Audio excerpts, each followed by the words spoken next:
Sobat GO, pernah nggak sih kalian ngerasa kayak lagi diawasin dari belakang? Atau malah kayak ngeliat bayangan di ujung mata? Tapi pas nengok, ternyata nggak ada apa-apa. Nah, pengalaman ini sering banget dikaitin sama hantu. Tapi gimana sih hantu menurut sains? Gak usah lama-lama lagi, let's go, kita bahas. Siapa coba yang tidak tahu dengan hantu? Hantu ini sering digambarkan dengan bentuk dan wujud yang bermacam-macam.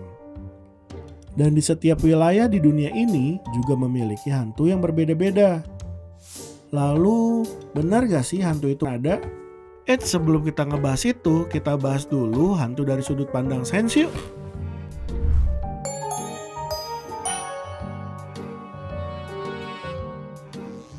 Pada dasarnya, otak manusia itu seperti mesin listrik biologis yang bisa mengeluarkan gelombang yang dapat dibagi menjadi 5 jenis, yaitu yang pertama, gamma, waktu kita dalam kesadaran penuh.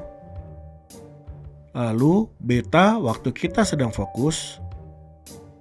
Dilanjut dengan alfa, waktu kita sedang santai. Lalu ada theta, waktu kita sedang mengantuk atau capek. Dan terakhir delta, waktu kita tidur nyenyak. Nah, biasanya banyak pengalaman horor muncul ketika otak kita sedang peralihan dari gelombang alfa ke theta. Contohnya, sewaktu kita mau tidur atau saat kita baru bangun. Di fase ini, otak gampang banget campur aduk antara imajinasi dan realita. Lalu, hal inilah yang bisa bikin fenomena sleep paralysis atau ketindihan. Atau malah kita ngerasa ada sosok hantu yang mengganggu kita. Padahal itu karena otak kita lagi nge-glitch.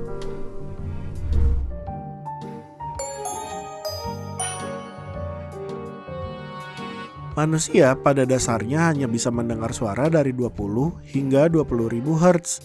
Nah, kalau suaranya di bawah 20 Hz, kita nggak akan bisa mendengarnya. Tapi, tubuh kita bisa ngerasain. Nah, ini disebut infrasound, yang efeknya bisa bikin dada kita terasa jadi berat, jantung kita berdebar, bahkan bikin bola mata kita sedikit bergetar. Lalu, hasilnya kita akan melihat bayangan seolah ada yang bergerak. Suara infrasound ini dapat dihasilkan oleh angin, suara mesin kecil, atau suara listrik yang juga bisa terdengar seperti bisikan. Atau bisa juga karena auditory pareidolia, yaitu sebuah fenomena psikologis di mana seorang mendengar suara yang familiar. Contohnya, kalian seperti mendengar nama kalian dipanggil, padahal itu suara dari kipas angin.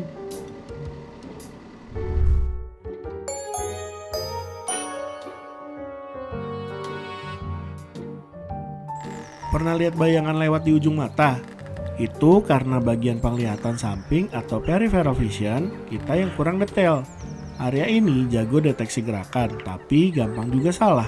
Jadi kalau ada perubahan cahaya kecil, otak langsung mengisi kekosongan dengan bentuk yang familiar.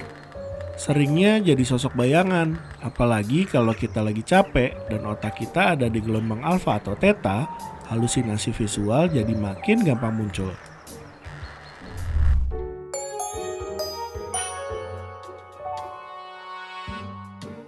Nah, di otak kita ada bagian yang namanya lobus temporal. Bagian ini adalah bagian yang mengatur emosi, memori, dan persepsi sensorik dari seseorang.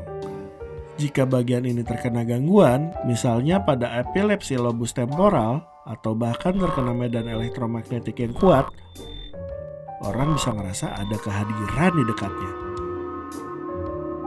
Dan jangan lupa, tubuh kita juga ikut berperan loh. Saat merasa takut, tubuh kita melepas adrenalin yang bisa membuat jantung kita berdegup, bulu kuduk kita berdiri, dan napas kita menjadi lebih cepat.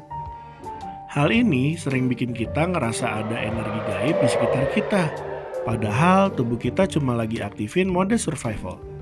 Makanya pengalaman ketemu hantu ini seringkali adalah tubuh kita dalam mode survival, bukan benar-benar ada energi gaib. Tapi ada juga loh penampakan atau fenomena gaib yang tidak bisa dijelaskan oleh sains. Kalau kamu pengen ini dibahas, tulis di kolom komen ya. Gimana? Udah paham kan? Jadi teman-teman bisa dibilang banyak pengalaman ketemu hantu. Menurut sains itu kombinasi dari gelombang otak, suara samar atau infrasound, kesalahan penglihatan, gangguan lobus temporal, dan ditambah reaksi tubuh kita sendiri ya. Kalau kamu punya pengalaman horor atau kamu percaya banget hantu itu ada, tulis di kolom komen ya. Terima kasih udah nonton, jangan lupa like, share, dan subscribe channel ini supaya kamu gak ketinggalan info menarik lainnya. Sampai jumpa!